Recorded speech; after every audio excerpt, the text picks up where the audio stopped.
He was just a single dad working in a dusty garage.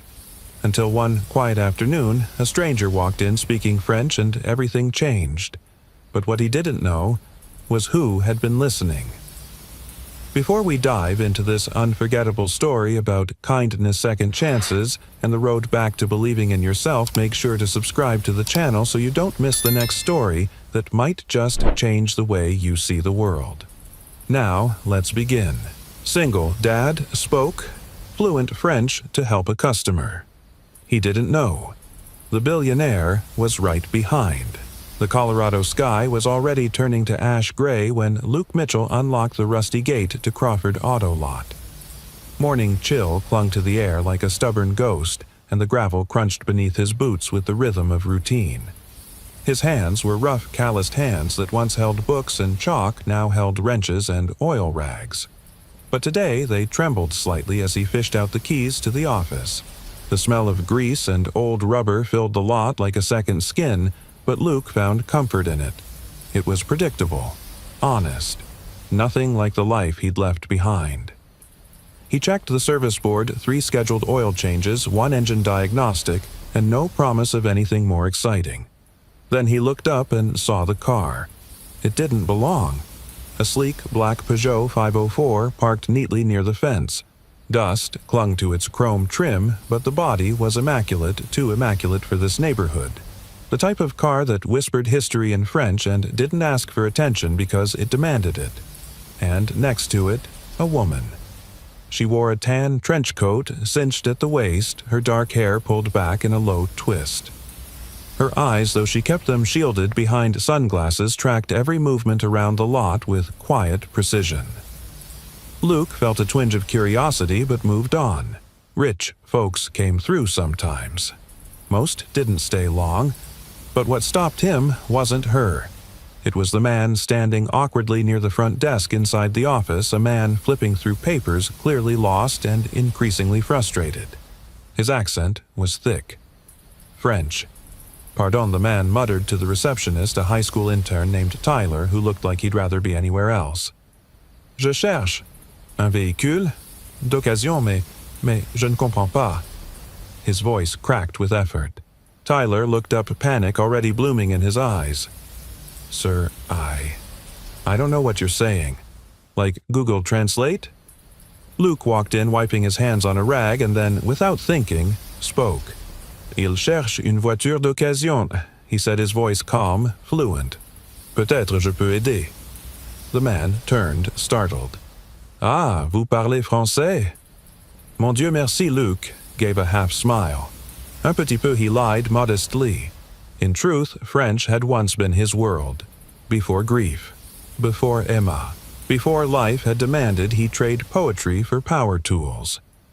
He stepped forward and began translating, helping the man find a reliable sedan in his price range, explaining mileage maintenance, and the kind of things that matter when you're buying your first car in a foreign land.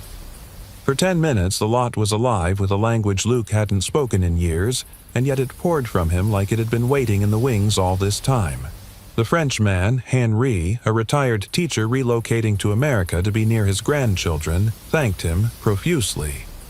You are a very kind man, he said in halting English. Most would not help. Luke shrugged. Most haven't been lost in a new place with no one listening. Behind him, he didn't see her shift. The woman near the Peugeot hadn't left. In fact, she had moved closer, close enough to hear everything. She leaned slightly against the hood of her car, arms crossed, unreadable. Luke turned as Henri walked off to finalize paperwork, and their eyes met. She took off her sunglasses.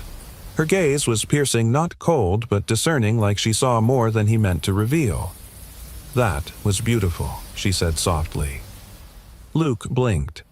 The car, the way you spoke. French, right? He hesitated. Yeah, I used to teach it. Long time ago. She stepped forward, holding his eyes.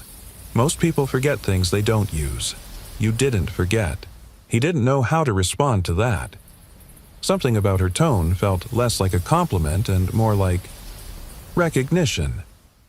I'm Isabel, she said, extending a hand. Luke. He shook it, Her grip was firm. She looked back at the Peugeot. Needs a tune-up. It belonged to my father. Thought I'd finally get it looked at. You drove that here? He asked, eyebrows rising. That's not a casual car. She smiled faintly. No, it's not. Neither was he. Luke walked around the car, fingers brushing along the fender. French engine.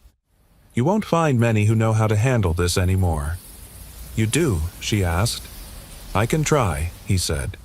I've fixed worse. You leave it here or I can wait. I cleared the morning. He paused, measuring her. She didn't look like she came from this town. Didn't act like it either. But there was no condescension in her eyes. Just curiosity. He nodded toward the bay. I'll pull it in. As he opened the garage door and guided the car inside, Emma arrived at the lot on her bike, her backpack bouncing. Hi, Dad, she called. Luke waved. Stay clear of the tools, Peanut. She rolled her eyes like any 9-year-old would. I know. Isabel watched her, something softening in her face. Your daughter, Emma. She reads better than I did at her age. Smarter, too. I believe it. Isabel glanced around. This place, it's not what I expected. Most things aren't, Luke said, crouching to examine the undercarriage, and then, just as he pulled off the oil cap, he heard her say quietly, You helped that man. Like it was second nature. Do you ever miss it? Teaching. He froze. That question hit deeper than she could have known. Luke stood slowly, wiping his hands. Every single day. She didn't push, she just nodded. Some things are worth remembering. Their eyes met again. In that moment, the garage wasn't just a garage, it was a place where the past knocked on the door of the present and waited to be let in. And somewhere behind her calm, measured demeanor, Isabel knew she had found exactly what she came looking for. She just hadn't expected it to speak French. The sun had climbed higher by the time Luke slid the jack under the Peugeot. It creaked a little under the weight, the old French frame resisting movement like a stubborn ghost of the past. Just like its owner. From where Isabel stood near the tool bench, she looked out of place, not in the way that screamed money, but in the way that suggested purpose, like she belonged somewhere else yet was entirely intentional about being here. She studied the garage with quiet interest. Rusted license plates lined the far wall. A faded clock ticked lazily above a bulletin board full of service reminders and faded coupons. It was a patchwork of function, memory, and survival. You've kept this place alive, she said, her voice echoing softly through the bay. Luke looked up from under the car. I rent it from the guy who owns the lot. He wanted to tear it down. I offered to make it useful. She knelt beside the Peugeot, not afraid of the grease-streaked floor. That's a habit of yours, isn't it? Fixing things before someone gives up on them. He gave a dry chuckle, brushing a smear of oil from his cheek. You'd be amazed how much in life gets thrown out before it's even broken. She watched him for a moment, something unreadable in her expression. Then she stood and walked over to Emma, who sat cross-legged on the pavement, drawing in a sketchbook. What are you working on? Isabel asked gently. Emma looked up. A picture of the car. I've never seen one like it. It's elegant. Isabel smiled genuinely. That's a good word for it. It used to be my father's. Emma tilted her head. Did he love it? Very much. He was a mechanic, too, back in France. Emma lit up. Like my dad. Isabel glanced over at Luke. He was pretending not to listen, but the soft tension in his shoulders gave him away. She crouched beside Emma. I'll tell you a secret. When I was your age, I thought that car was magic. Not because of how fast it went, but because it was the one place my father talked to me like I was an equal. We'd drive for hours, and he'd tell me stories about the engines he fixed and how every machine had a soul. Emma looked up at her like she'd just been handed a treasure. Did he teach you how to fix them too? Isabel laughed, a sound warm, rare, and almost out of practice. Not quite. I was better with words than wrenches. But I listened. Emma nodded seriously.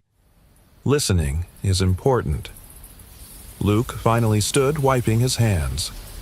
She's right. Most people just wait for their turn to talk. Isabel looked at him. And you? Were you always a mechanic? Luke hesitated, then pulled a rag from his back pocket. No, I was a teacher. High school, French, and literature. She raised her brows like someone confirming a suspicion. So you really do speak it beautifully. He shrugged. Not much demand for Rimbaud in the engine bay. You'd be surprised, she said quietly. Beauty has a way of hiding in places we don't expect. There was a pause. The kind that wasn't awkward but full like the air between two notes in a song. Then Isabel asked, "Why did you stop?" Luke looked at her for a long moment. Then simply, "My wife got sick. I had to be home more." And then she passed. I couldn't go back into a classroom after that. Too many memories. Too many empty chairs. Emma's pencil stopped moving. She didn't look up. She already knew this story by heart. "I'm sorry," Isabel said, her voice low, sincere. "Loss has a way of changing everything, doesn't it?" "Yeah," Luke replied. "And then it changes you." Another pause. Then Isabel shifted. "Would you consider working on another car after this one?" she asked almost carefully.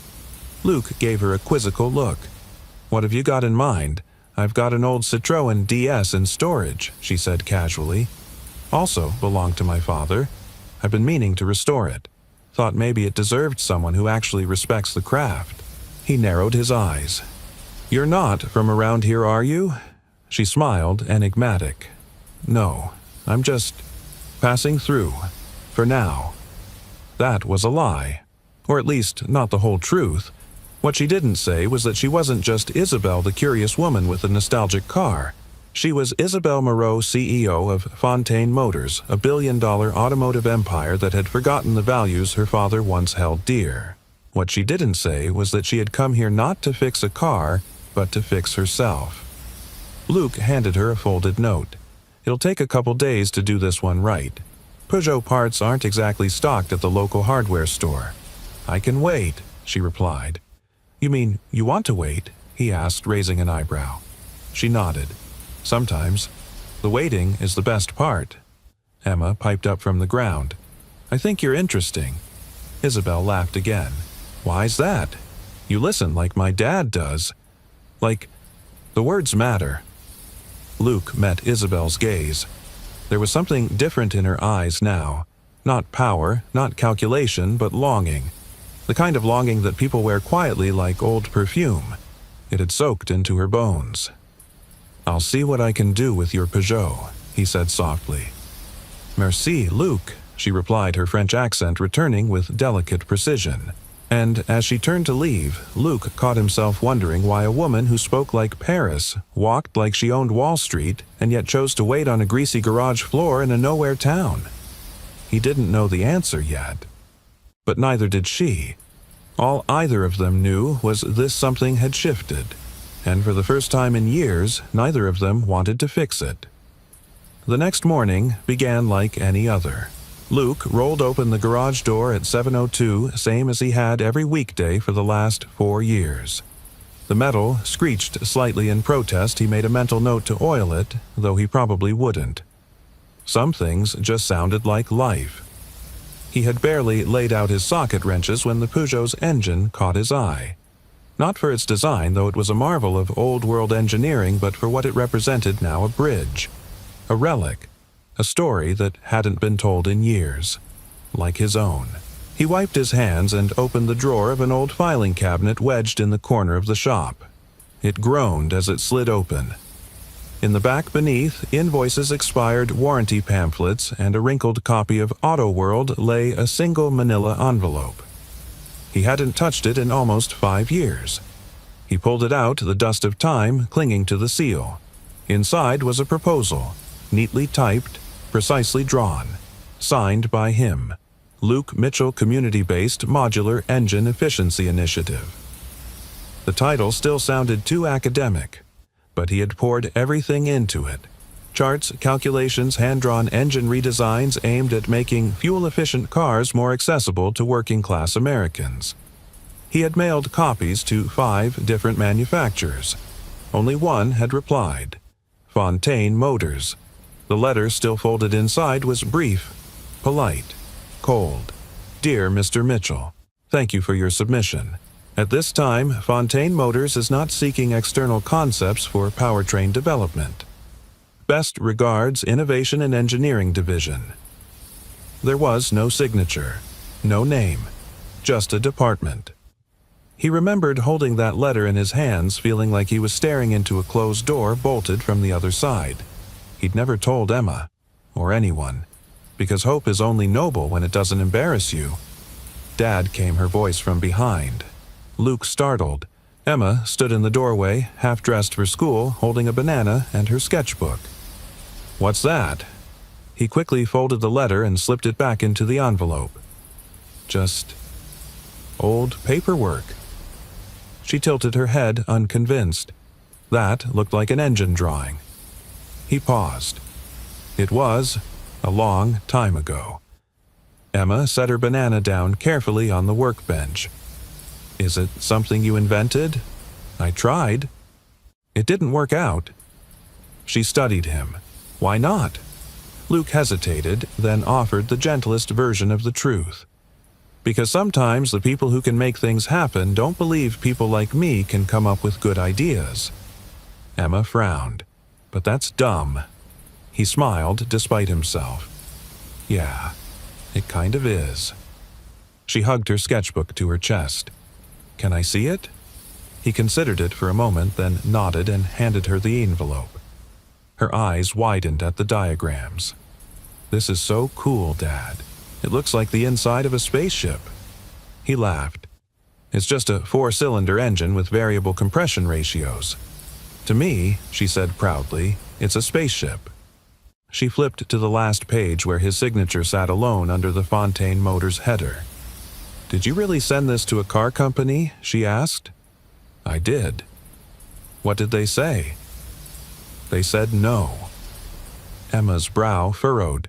She stared at the signature again, then at the name on the letterhead. And later that day, long after Luke had gone back to work on the Peugeot, and Isabel had returned to sit quietly in the corner of the garage with her tablet and a cup of coffee, Emma, in her tiny determined way, took the envelope and slipped it into her backpack. She didn't tell her dad. That evening, Isabel stood near the bay window of her Airbnb, still dressed in jeans and a sweater from the garage. A mug of tea sat untouched on the sill. Her tablet lay open, the screen frozen on a news article about Fontaine Motors' recent board restructure. Her own face was in the upper corner, cold, composed, unapproachable. She didn't recognize it. There were no cameras at Crawford Auto Lot, no press, no shareholders, no one asking what she planned to buy, sell, merge, or rebrand. There was only grease-old stories and a man who still looked at cars like they were sacred.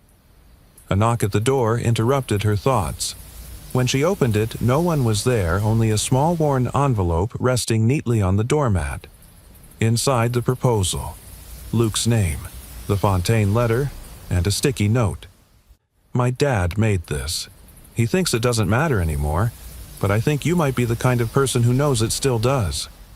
Isabel stood frozen for a long moment, heart pounding in a way she didn't expect. She stepped back inside and sat, slowly opening the proposal again. The designs were rudimentary but brilliant. Not groundbreaking in a corporate sense, but honest, intentional human. The kind of solution her father would have loved. The kind of thinking Fontaine Motors hadn't touched in years. A tear slipped down her cheek before she realized it. She wasn't just looking at an engine. She was looking at a man who, despite grief and rejection, still believed in building things that lasted. Just not for himself anymore, for Emma, for people like his wife had been. Isabel closed the folder, set her tea aside, and opened her laptop. To innovationfontainemotors.com. Subject RE Archive Submission L. Mitchell. Requesting immediate access to submission records for community-based efficiency initiatives from 5 years ago. Priority high. She paused. Then typed, also send me the name of whoever issued the rejection response. I'd like to talk to them personally. And just like that, two stories began to unearth themselves, one mechanical, the other personal. One hidden in a drawer, the other buried in a heart too used to disappointment. But both were about to be seen again. And that sometimes is where healing begins. The storm rolled in from the mountains like a brooding animal, slow and heavy. By dusk, the sky had darkened to a dusky bruise, and lightning stitched the horizon with silent flashes. Luke had just finished bolting the garage door shut when the first drops of rain began to fall, fat cold splashes that turned the gravel to mud and painted the concrete slick. He was halfway to his truck when headlights swept across the lot, cutting through the downpour. A car, not just any car, the Peugeot. It shuddered slightly as it pulled up, its old wipers working in desperate rhythmic arcs. The engine sputtered, once coughed, then died completely. Luke blinked. What was Isabel doing? Driving that antique in the middle of a thunderstorm. He jogged over as she stepped out, soaked in seconds, clutching the steering wheel one moment and an umbrella the next. She didn't open it. "Are you out of your mind?" he called through the wind. She laughed, a short, breathless sound. Apparently, Luke opened the passenger door. "Come on, before you catch pneumonia." Inside the garage, the storm raged like a freight train, the metal roof booming with each drop, thunder shaking the beams. Isabel stood dripping near the entrance arms, folded her sweater, clinging to her frame. "The brakes locked halfway down the ridge," she said. Then the lights started flickering. "I thought I could make it here." Luke grabbed a towel from the shelf and handed it to her. "You shouldn't be driving that car at all, not yet. It's not ready." She took the towel without comment, drying her face and hair with slow, methodical movements. He opened the hood of the Peugeot and leaned in. "Water's gotten into the electrical panel. We'll have to wait for it to dry before I can see how bad it is." She nodded. "I didn't know where else to go." The words landed between them like a confession. Luke looked at her, then really looked. Her eyes, always so composed, were glassy now, not from the rain, but from something older, deeper. He stepped away from the car and pulled out two metal folding chairs from the back wall. "Come sit. You look like you've been carrying something heavier than a busted brake line." They sat in the dim light of a single hanging bulb, the storm still moaning beyond the walls. The garage smelled of wet asphalt and something softer, jasmine from her hair maybe. She took a breath. "You were right. I'm not from around here. I figured. I grew up in Paris. My father was a mechanic immigrant from Marseille. He taught me about cars before he taught me about people. Said they were easier to understand." Luke smiled faintly. "He sounds like a smart man." "He was," she said. "He passed when I was 19. Heart failure. I'm sorry." She nodded, her eyes far away. "He left me the Peugeot. I didn't drive it for 10 years. Couldn't. Then one day I realized I couldn't remember the sound of his voice, only the sound of the engine when he drove." She paused, then added, "So I started it again." The storm quieted, as if listening. "I work for the company he once admired," she said. "Fontaine Motors." Luke froze. "I'm not just passing through," she continued. "I came here because I needed to see what the world looks like outside boardrooms and digital dashboards. I needed to know if anyone still thinks the way he did, if anyone still believes machines should serve people, not just profits." Luke's throat tightened. "That's why you brought the Peugeot here." "No," she said. "I brought the Peugeot here because my father believed in fixing things. But I stayed because you do too." He didn't know what to say. For a long moment, the silence between them grew thick with unsaid things. Then she added softer, "Now I read your engine design." Luke stiffened. She looked at him with open honesty. "Your daughter sent it to me." He exhaled, leaning back in his chair. "Of course she did. I thought she was just a bright, curious kid. But then I saw your name on the blueprint. I checked the archive. Your proposal was dismissed 5 years ago with a generic response. I'm ashamed to say I signed it." Luke turned to her, slowly, stunned. "You what? I didn't read it then. I read it yesterday." And I cried. Because your design wasn't just smart, it was generous. You wanted to build something that helped people live better. It wasn't enough, he said quietly. At least, not back then. No, she corrected. It was enough. The system wasn't. But that can change. Rain hammered harder for a moment, like punctuation. She leaned forward, elbows on her knees, voice trembling now. I don't want to run a company that forgets people like you exist. People who create quietly without expecting recognition. I need your help. Luke stared at her, torn between disbelief and something dangerously close to hope. You're serious, he said. I am. You want a mechanic who gave up teaching to raise his daughter and hide in a garage to help you change the course of a billion-dollar company. I want you, she said. Not because of your resume, but because you remember what my father taught me.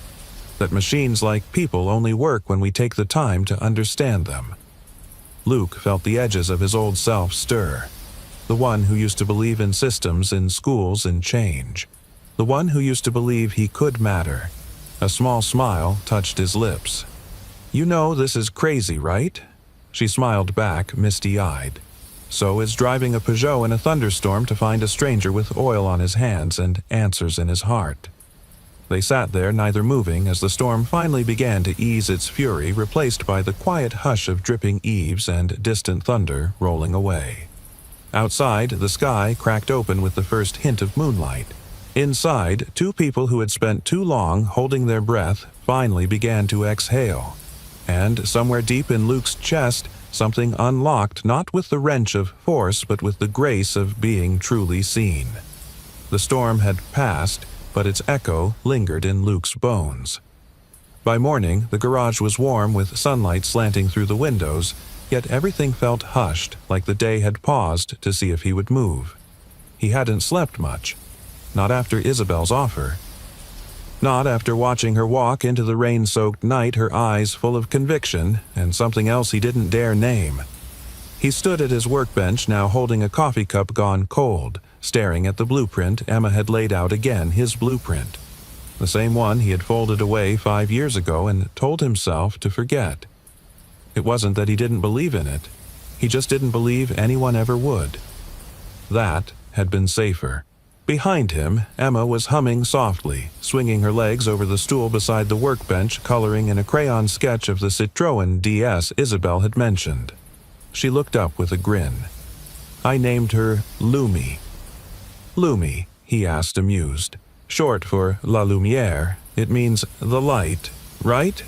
He nodded, smiling, despite himself. Good memory.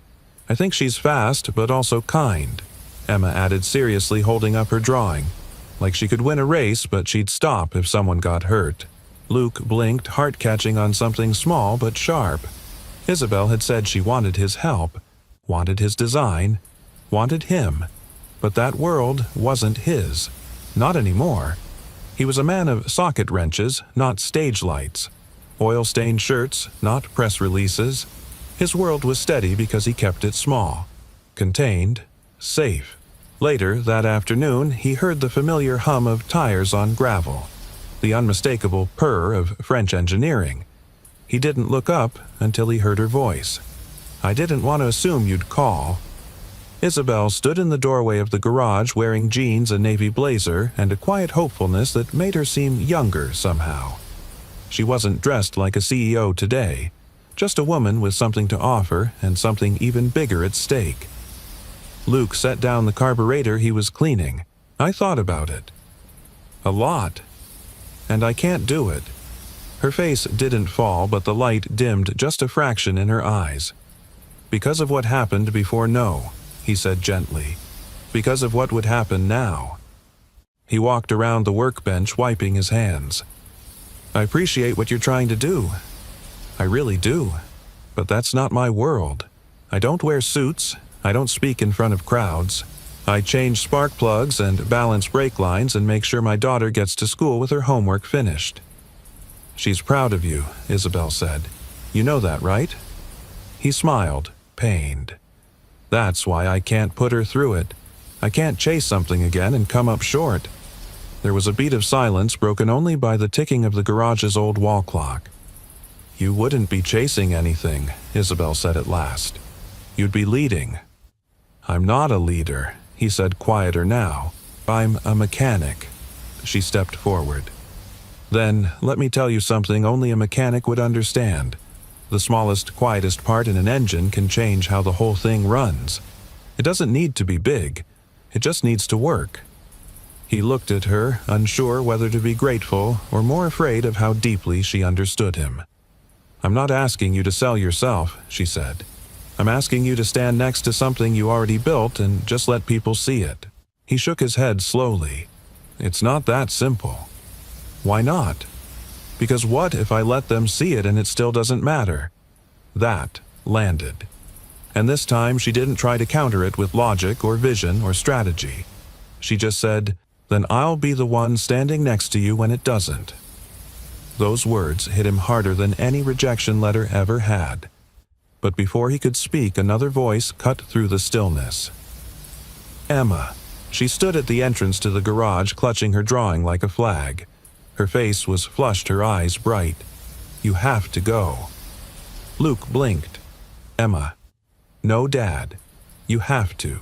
You have to show people your design. You always tell me to try, even if I'm scared. Even when I think it won't work. She crossed the floor, holding out the drawing of Lumiere. You told me we're not what we lose. We're what we build. So, go build something. Luke looked down at the picture. The lines were crooked, the coloring uneven. But it was radiant. Hope in crayon form. He knelt in front of her heart, full to the brim. You believe I can do this? Emma nodded, fierce. I know you can. Isabel said nothing. She didn't need to. Her eyes shimmered with unshed tears, and he could tell this moment this was why she'd come. Not for the blueprint, not for the brand, but for this to witness a man rediscover his own voice, spoken not in French, not in engineering jargon, but in the language of a father who wanted to show his daughter what it looked like to believe in yourself again. Luke stood slowly, breath steady now. He looked at Isabel. I'll need a clean shirt, he said. She grinned. We can find you one. And a haircut. Definitely. He exhaled, still unsure, but no longer afraid. I'll go, he said. But not because I'm trying to be someone else. Good, Isabel whispered. Because I didn't fall for someone else. There it was, accidental, unexpected, irretrievable. Luke's eyes widened slightly. But Isabel didn't flinch. Neither did Emma. And for the first time in a long, long time, Luke Mitchell stepped toward something uncertain, not with caution, but with conviction. He didn't know what the stage would look like, but he knew what he stood for. And this time, he wouldn't hide. The Fontaine Motors Tech Expo was held at a converted train depot in downtown Denver, vaulted steel beams, skylights that poured light like theater spotlights, and a buzzing energy that hummed beneath every polished surface. Executives mingled in tailored suits, engineers hovered near prototypes, and PR assistants fluttered like moths with Bluetooth earpieces. Luke stood outside the glass doors, adjusting the stiff collar of a white dress shirt Isabel had helped him pick out just that morning. His boots were polished, but still boots he'd refused to wear anything that didn't feel like his own skin. His palms were slick with nerves. Beside him, Emma straightened the lapels of his coat with both hands like she'd seen in some movie. You look like someone who knows things, she declared proudly. I'm someone who knows things, he said with a nervous smile. Isabel joined them, stepping out from the shadows of the entryway. She wore a charcoal gray suit, understated but sharp, her dark hair pulled back in a sleek twist. The woman before him looked like a CEO again, poised, deliberate, powerful, but her eyes softened when she looked at Luke. They're ready, she said gently. I'm not, he replied. Doesn't matter. Come anyway. Inside, the crowd parted as Isabel led them toward the central presentation stage. Whispers followed them about her mostly. Isabel Moreau hadn't been seen in public for months, and now she was showing up at her company's own event with a mechanic and a little girl. The PR team rushed to her side. One young assistant leaned in. Do you want us to announce Mr. Mitchell's credentials? Isabel shook her head. No, He'll speak for himself." Luke turned to Emma. "You okay?" She gave him a confident thumbs up. "I got this. You're not the one going on stage. I still got this." Luke's throat tightened. They stepped up together. The room went still. Isabel took the microphone first.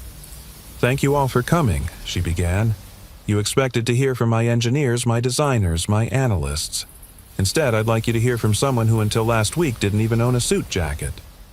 Polite laughter. She glanced at Luke. "But he does own something more valuable, an idea, a vision, and a reason that's far too rare in this industry, people first." She turned to him, offering the mic. Luke stepped forward. For a moment, he said nothing. Just let the silence hold. Then, slowly, he began. "My name is Luke Mitchell. I used to be a teacher. I'm a single dad. I've worked out of a garage behind a used car lot for the last 4 years, and I'm standing here because I once mailed a blueprint to this company. They rejected it." A shift in the audience. I wasn't surprised, he continued, because when someone from a place like mine sends something to a place like this, it usually ends up in a pile marked not applicable. But that blueprint wasn't just an engine. It was a way to give more people a chance to drive safer, more efficient cars without going broke. He paused. "I didn't come here to sell anything. I came here because I believe we've gotten too comfortable designing for profit, not for purpose. And someone in this room, someone with power, read my design and said, 'We need this.'" He turned to Isabel. "And she didn't just say it, she meant it." Murmurs rippled, some skeptical, some curious. "I'm not an executive," Luke said, "but I know how to build. And I know what it's like to raise a daughter and wonder if the world will give her a fair chance. This design wasn't just for me. It was for her. And for families like ours." Emma, sitting in the front row, smiled wide. Luke finished. "You don't need a degree from MIT to care. You just need to believe that machines and companies should serve people, not the other way around." Applause started slowly, then built, then roared. Luke stepped back, heart-pounding. Isabel returned to the mic. Her voice was cool but resonant. "You've just met the mind behind what we're calling Project Lumiere, a car inspired not by market trend, but by real-life need." She clicked a remote. A projection of Luke's blueprint filled the screen behind her, annotated with overlays. A minimalist, fuel-efficient engine. A modular design to reduce maintenance costs. Sustainable materials. Clean, accessible, intentional. The audience stilled again. And then someone near the front raised a hand. A woman in a burgundy blazer. She spoke clearly. Who signed the original rejection letter, A. Hush.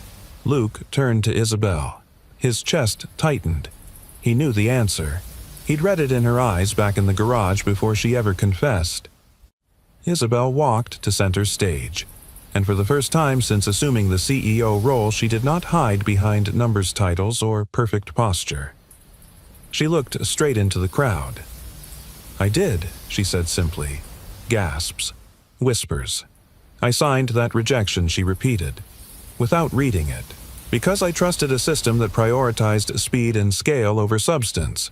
I trusted convenience. I failed." She paused. "And I won't do that again." Someone in the back clapped. Then someone else. And then more. Not just polite, but affirming. Believing. Luke glanced at her. She was no longer hiding. Neither was he. That night, as the sun set behind the Denver skyline, the three of them stood on the rooftop of the venue watching the city flicker to life below. Emma leaned against the railing, still wearing her event badge like it was a trophy. Luke sipped from a plastic cup of lukewarm coffee. That went better than expected. Isabel smiled. It went the only way it could with the truth. He looked at her. "You didn't have to say it was you." "I did," she said, "because we don't build trust by being clever. We build it by being honest." Luke was quiet for a long beat. "Then, what happens now?" She turned to face him fully. "Now we build something better." He looked out over the city lights. and for the first time in years he saw the road ahead not as a path he missed, but as one he was finally meant to walk. The next morning, Luke woke up before the sun. The house was quiet, the kind of quiet that holds meaning, not silence, but stillness.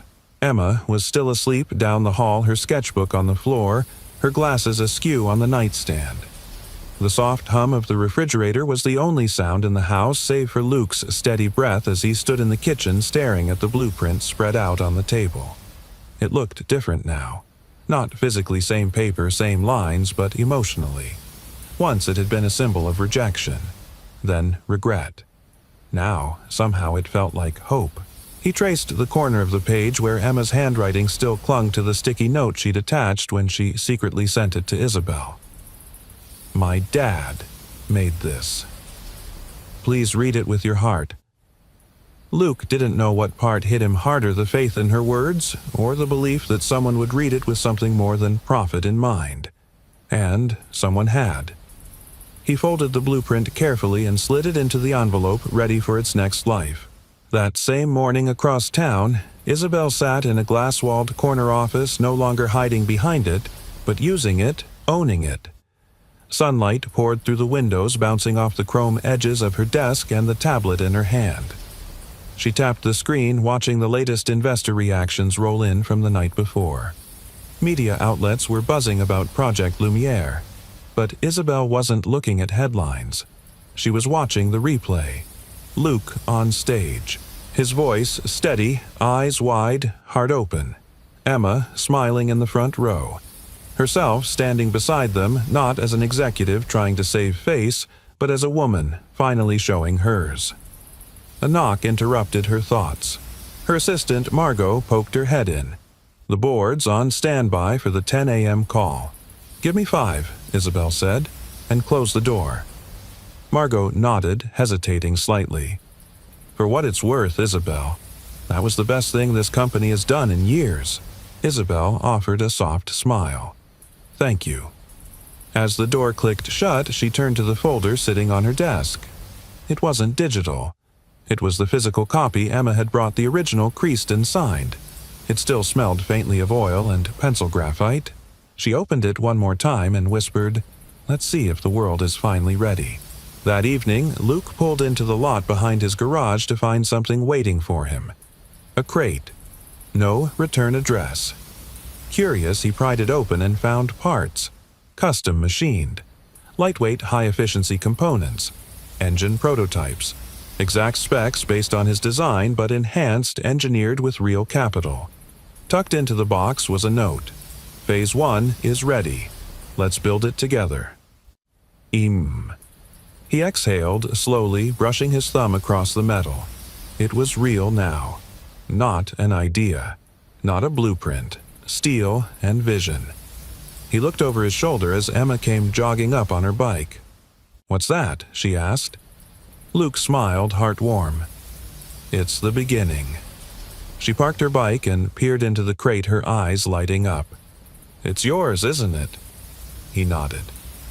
"Ours." She grinned.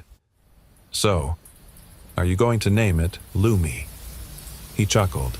"I think that name's taken." Days later, Luke and Isabel stood shoulder to shoulder in a small lab just off Fontaine's Denver campus, a room she had repurposed for the pilot project. Gone were the polished marble floors and LED panels of the main facility. This room smelled like coffee sawdust and sparked a place where things were meant to be made, not marketed. Luke rolled up his sleeves. Isabel wore her hair loose, no blazer, no heels. A team of engineers, many younger than him, waited with curiosity and quiet respect as he unpacked the components. Isabel introduced him without pretense. "This is Luke Mitchell. You've read his designs. Now he's here to help us build them." There were no questions, no snickers, just nods, maybe even reverence. Later, over lunch, Luke found himself sitting beside a young engineer named Karina, who'd worked at Fontaine for 2 years. She was flipping through his blueprint, making notes, asking about torque ratios. "This part here," she said, tapping a corner of the schematic, "was the first time I felt like someone actually considered the mechanic who has to fix the car later." You didn't just think about how to build it, you thought about how to keep it alive. Luke blinked, moved. No one's ever said that before. She smiled. That's because no one's ever done it like this before. That night, Isabel and Luke returned to the garage where it all began. Emma was already inside hanging fairy lights she'd found in a thrift store bin. Ambiance, she declared. Luke leaned against the doorframe. Is that a thing? Now Emma smirked. It is, if you want people to take your engine seriously. Inside, the Peugeot gleamed beneath the soft lights. Restored now. Whole. A tribute not just to a man's legacy, but to what happens when stories are kept alive rather than shut away in drawers. Isabel ran her hand along the hood. My father would have loved this. Luke looked at her quieter now. Do you think he'd be proud? She met his gaze. Of you? Absolutely. A beat passed. Then Isabel said more softly, Of me? Luke didn't answer with words. He just took her hand. And in that quiet, flickering garage surrounded by fairy lights, old steel, and new dreams, two people who had spent too long chasing purpose finally stood still in it. Outside, the night settled warm and easy, and beneath that humble roof something extraordinary was taking root. Not just an engine, but a life reimagined. The late spring sky stretched wide over Colorado, painted with long strokes of indigo and deep gold. Evening had settled in slow and soft, and the lights of Fontaine Motors' pilot workshop blinked on like cautious stars. Inside, Luke stood by the test bench staring at the prototype engine as if it were breathing. It wasn't just steel and circuitry anymore. It was his. Built from the design he once buried, assembled by a team that listened, and now fully functional, ready for the first road test tomorrow. He should have been proud. He should have felt invincible. But all he could feel was something unfinished. The blueprint had been seen. The engine had come alive. But Luke hadn't gone home. Not really. The garage behind Crawford Auto Lot had sat empty for 2 days now. Dust had begun to settle again where Emma's crayons once rolled, and the old wall clock ticked just slightly off time as if waiting. Isabel knew it was foolish to come back this late. But she did. She parked her car quietly, no Peugeot this time, just a rental forgettable. She walked to the side door of the garage, her heels clicking against the cracked concrete. It wasn't locked. Inside, it smelled like oil and memory. And in the corner, almost as if he'd never left, stood Luke. Backlit by the glow of an overhead lamp, sleeves rolled, arms crossed. The engine sat in front of him. But he wasn't looking at it. He was looking at the photo taped to the side of his toolbox. A picture of Emma, maybe 7 years old, holding a tiny wrench and beaming. Isabel didn't say anything. She didn't need to. He turned slowly as if he'd been expecting her. Maybe he had. What are you doing here? He asked. I should be asking you that, she replied, stepping in. He nodded toward the engine. It didn't sound right at high RPM, nothing major, just needed space to think it through. She crossed her arms, mirroring him. So you drove 2 hours to stand in the past. He smirked, faint. The past is the only place quiet enough to think. She moved closer. And what did you think about? He hesitated. Then, whether I belong where I'm going, or if I just got lucky stumbling in. Isabel exhaled. You didn't stumble, Luke. You walked in. You just didn't realize the ground was yours to begin with. He leaned against the wall, arms hanging loose now. Everyone at Fontaine respects me. But that kind of respect, it's fragile. One mistake, one slip, and I become the mechanic experiment again. You're more than that. I know that, he said quickly, then softer, but knowing doesn't always silence the echo of being underestimated. Isabel stepped closer, her voice steady. Then, let me say it again, louder than that echo. You do belong. Not because you've earned it, not because you fixed a car or delivered a speech, but because you never stopped building, even when no one watched. Luke looked down, silent. She added, and Emma, she sees it. She doesn't admire you because you're on a stage.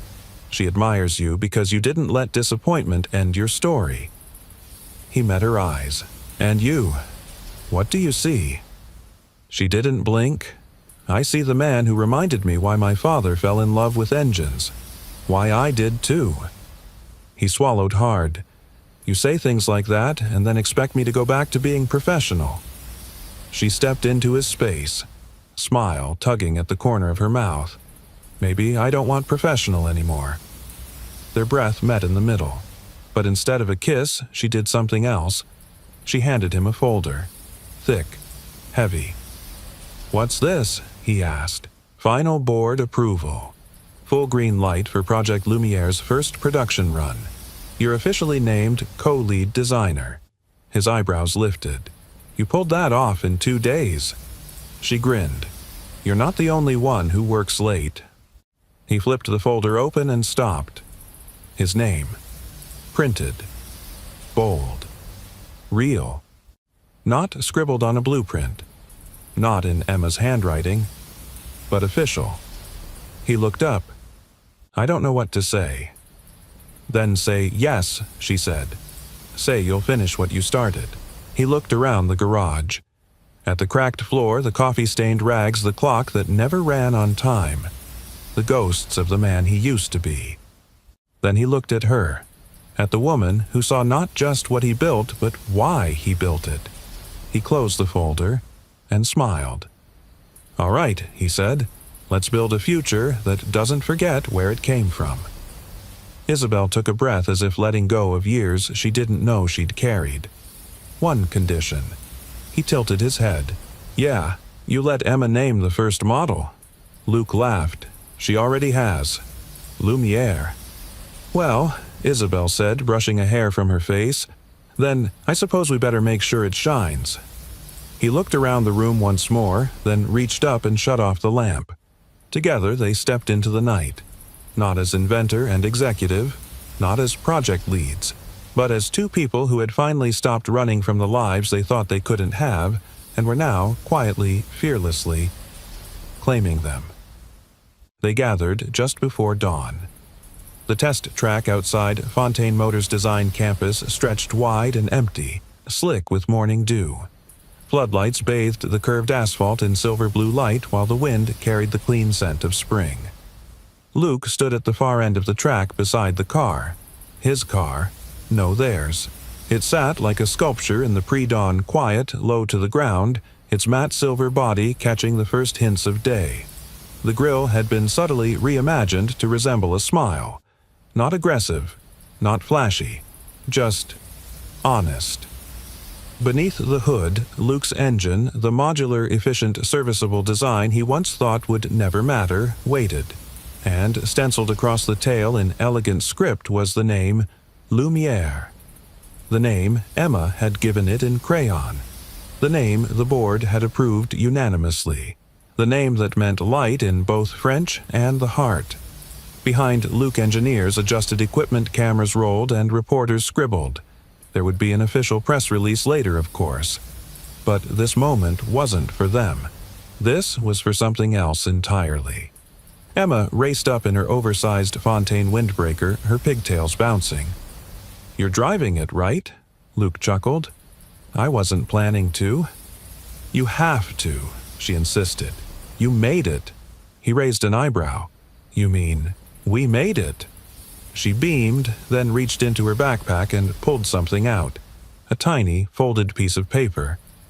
"What's that?" She handed it to him. "It's the last page of your blueprint. You never finished it."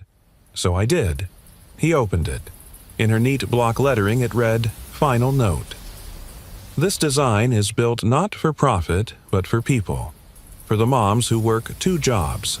The dads who teach their daughters how to drive. The families who need to go somewhere better. This engine is for them. And also for my dad, who never stopped building, even when no one believed." Emma Mitchell, age 9, 3 to 4. Luke felt something catch in his chest. He closed his eyes for a moment, breathing her words in like medicine. Then he looked up to see Isabel walking toward them, clipboard in hand, her usual suit replaced with jeans and a leather jacket. She stopped in front of him, a smile tugging at her lips. "You ready? I don't think I've ever been," he admitted. "But I'm still here. That's what matters." A few feet away, the PR coordinator called out, "Test run in 3 minutes." Luke turned to Isabel. "Are you really letting me drive it first?" "Of course," she said. "It was born with your hands." He glanced at the small crowd gathered at the edge of the track. Engineers, managers, board members, even a few early arriving interns. Not one of them doubted him now. Not after the presentation. Not after the build. And not after they'd seen how he led, not with ego, but with empathy. Luke opened the driver's door and slid in. The interior was clean and intuitive, designed with accessibility in mind, every knob and button in easy reach. Just as he'd imagined. A car for real life, not showroom fantasy. He placed Emma's page gently in the glove box. A quiet promise. Then, with a deep breath, he turned the key. The engine roared to life, not loud, but confident. Responsive. Alive. Cheers rippled across the track. Luke caught Isabel's eye through the windshield. She gave a single nod. Go. He eased the car forward. It glided down the track like it had always belonged there. The morning light chased it, catching on the curves of its body, painting it gold. At 40 miles per hour, Luke felt it settle, quiet, graceful. At 60, it held steady like a hawk on wind. And at 75, it flew. Tears blurred his vision. Not from speed, but from the way it felt to move again, to chase something. To know that something he built not just with tools but with heart could carry people forward, could mean something. When he finished the lap and brought Lumiere back to a stop, the crowd burst into applause. Emma ran to meet him, arms outstretched. He scooped her into a hug before even stepping out. "You went so fast," she exclaimed. "I think I broke the speed of doubt," he said. Isabel stepped forward, clipboard forgotten. "You looked like you belonged there." "I did," he said, "and so does she." He nodded toward the car. "She's ready." Isabel smiled. "Then, so are we." Luke looked around the track, the people, the car, and then finally at Isabel. "You didn't just help me build this," he said. "You rebuilt me." Her eyes softened. "You did that yourself. I just reminded you where the switch was." The wind picked up slightly. The sun crested the edge of the sky, flooding the track in light. Emma leaned against the car, arms crossed like she was already the spokesperson. "Can I tell people I helped design it?" Luke nodded solemnly. "You named it. That's the most important part." And in that moment, surrounded by steel and sunlight, the three of them stood not as CEO, mechanic, or child, but as architects of something far more rare than a revolutionary engine. They had built trust, belief, and a future lit by something more than headlights, lit by light born of love, perseverance, and purpose. La Lumiere wasn't just a car, it was proof that even the humblest dream, when believed in enough, can change the way the world moves. 3 months later, the ribbon fluttered in the soft Colorado breeze, tied across the double doors of a freshly painted workshop just off the main road in Buena Vista. It wasn't flashy. There were no cameras, no press. But for Luke Mitchell, it was the most important place he'd ever opened a door to. The building used to be a tractor repair shop, long abandoned. The roof still carried dents from a hailstorm in 2009, and the paint on the sidewall bore the faint outline of someone else's dream. But inside, everything had been transformed. Workbenches lined the walls, stocked with tools that shined with possibility. In the corner, a small lounge with mismatched chairs and donated books gave the space warmth. And at the heart of it all, 4 stations each fitted with a half-built engine and a stack of blueprints. Not Fontaine's engines. These were simpler, built for learning, for teaching. A hand-lettered wooden sign above the entrance read, "The Workshop for Hope," where hands mend machines and hearts. Luke stood by the door holding a pair of scissors far fancier than he'd ever needed. Next to him, Isabel wore jeans and a light cardigan, her heels replaced with sneakers that Emma had picked out for her. "This is yours," Isabel said, voice low. He shook his head gently. Ours. Behind them, a small group had gathered. Not investors, not dignitaries, just people. Single dads, refugees, young adults aging out of foster care, a retired mechanic who hadn't held a wrench in 10 years, a mother of 3 looking to learn a skill that paid more than minimum wage, a teenage girl who once fixed a lawnmower and never stopped wondering if she could fix something bigger. All invited, all believed in. Emma clutched her clipboard like a mission commander. "You ready?" Luke smiled. "Let's do this." With a simple snip, the ribbon fell. Applause rose like sunlight. Inside, the group filed in with quiet awe, fingers brushing over tools, eyes wide at the engines. There were no desks, no lectures, just hands-on work. Real work. The kind that builds dignity along with skills. Luke walked through the room watching his guests explore. He stopped beside a young man in his 20s, broad shoulders, a nervous look in his eyes. "You ever work on an engine before?" Luke asked. The man shook his head. "Not unless a lawn trimmer counts." "It does," Luke said. "We all start somewhere." He picked up a wrench and handed it to him. "Here. Feel that it's not just weight. It's trust. It says, you can do this." The man nodded slowly. Then he smiled. Across the room, Emma gave an enthusiastic thumbs up from where she was showing someone the safety cabinet. Isabel leaned beside Luke. "You've created something beautiful." "It's not just mine," he said. "You gave it a name." She glanced up at the sign. "I remember when you didn't even want a spotlight." "I still don't," he said. "But I'm learning there's a difference between hiding and honoring what matters." She looked at him. "And what matters most?" Luke turned to her fully, no hesitation this time. "You. Her. This." She smiled. "Good answer." He laughed softly, then reached into his back pocket and pulled out a small envelope. "What's that?" she asked. "I found it in the old toolbox," he said. "It was meant for the version of me that never quit. Figured he finally showed up." He handed it to her. She opened it slowly.